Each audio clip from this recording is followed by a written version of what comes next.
persona non grata is a big deal. That's the kind of thing you do to the, the Russians when they're spying on you or something. So that isn't going to happen. So, Albo, whatever people think of Kevin, and, I've had an up and down relationship with him. We're currently in love again, but it's been patchy, I'd have to say. But the Albanese should stick with. Before we dive into the full story, comment where you're watching from, and don't forget to like and subscribe so you don't miss the next one. While world leaders across the globe seem to spin out of control every single time Donald Trump takes center stage, one former world leader actually cracked the code on how to handle him, and he is not holding back.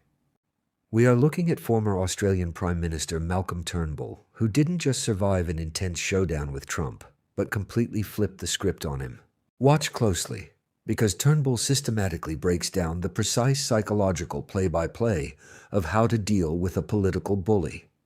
While most foreign diplomats immediately fall into the trap of flattery, groveling, and bending the knee just to stay on his good side, Turnbull proves why that passive strategy fails every single time.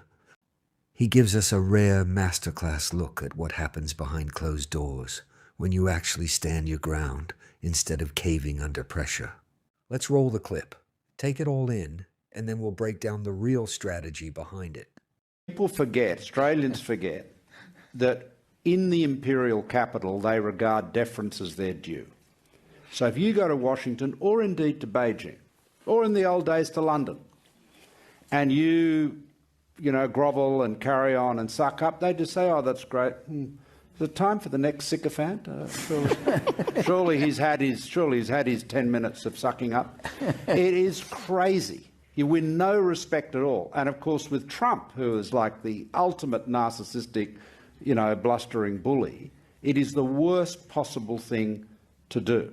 Now, I was very lucky with Trump in this sense that my first engagement with him, or enragement with him, to use a fabulous Joe Stiglitz word that he often uses about Fox News, was over this, all this, everyone here knows about it, was, over a deal I'd done with Obama that Trump wanted to renege on. Anyway, and we had a huge, blazing row where I basically said, you've got to stick to your word. And Trump said, come on, Malcolm, you're a businessman, you must have reneged on deals. I said, no. No, he did. That's exactly what he said. Said, no. I said, ask your friends. We've got friends in common. My reputation is being a man of my word. I've got lots of other bad things people say about me, but people generally haven't said that I'm untrustworthy in that regard. So and I've made this point to Trump anyway, and so the conversation began, no way, Jose, and ended up, yes, I hate you. Yes, but I hate you, basically. So he did. He said the call was worse than the one he had with Putin.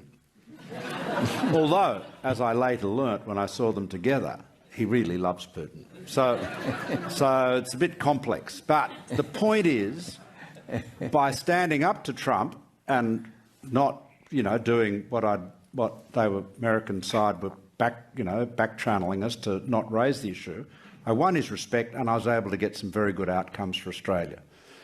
And so, you read all this stuff, particularly in the Murdoch press, about how you've got to have an ambassador that sucks up to Trump and you've got to flatter him. That is all bullshit, believe me.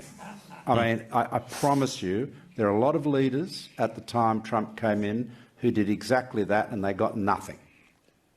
The only way to deal with bullies is to stand up to them. And the thing that an Australian Prime Minister knows when they go into a room with an American president is that they're the one person in the White House the president can't fire. So all his staff, they've got to be careful, because the boss can go, oh, I'm sick of you telling me what I don't want to hear, you're out. Okay, and that's what Trump does. But if you're the Prime Minister of Australia, the only people that can sack you are your colleagues back home, which, of course, I'm very familiar with the process. But so it's really important. It's really important for Australia to engage, from a position of strength. I mean, there is a complexity there. I'll just conclude on this point. that Albanese has to recognise, and I had to too, that the sort of right-wing media ecosystem here, mostly News Corp but not entirely, is basically, Trump is now the central sort of avatar of that universe. And so if disagreement between an Australian Prime Minister and Donald Trump, they will side with Trump. Yeah. But that is no reason to do anything other than be absolutely strong, play a straight bat, and of course, needless to say, the last thing. Trump got really bad press when he had this tantrum with me. It really did not help him, and I think he was very conscious of that.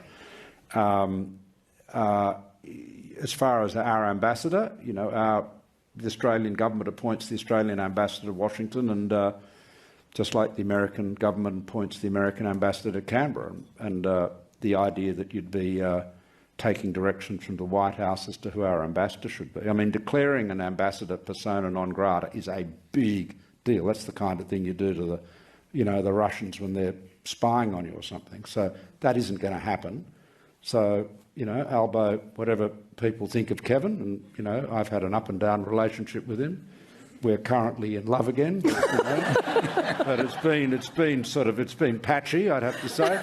But the Albanese should stick with Rudd, and and he'll and just be very strong and play a straight bat. That's what he's got to do. Look, this is precisely why so many current world leaders need to stop and take notes. What we're seeing across the globe right now is an embarrassing masterclass in political submission. Time and time again, foreign officials just bend the knee, surrender to his demands, and hope that total flattery will somehow buy them a pass. But Turnbull just exposed the entire play. He didn't try to kiss the ring. He backed Trump into a political corner using pure leverage. Let's look at the actual facts of what went down. Turnbull had negotiated a refugee resettlement deal with the Obama administration.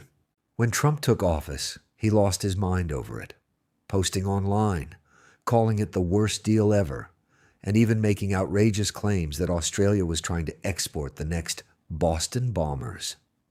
It resulted in a brutal, infamous phone call where Trump slammed down the receiver. But here's the genius part.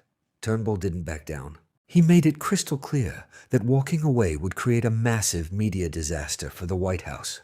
He forced Trump to honor the deal simply because the bad press of backing out would be far worse for his ego.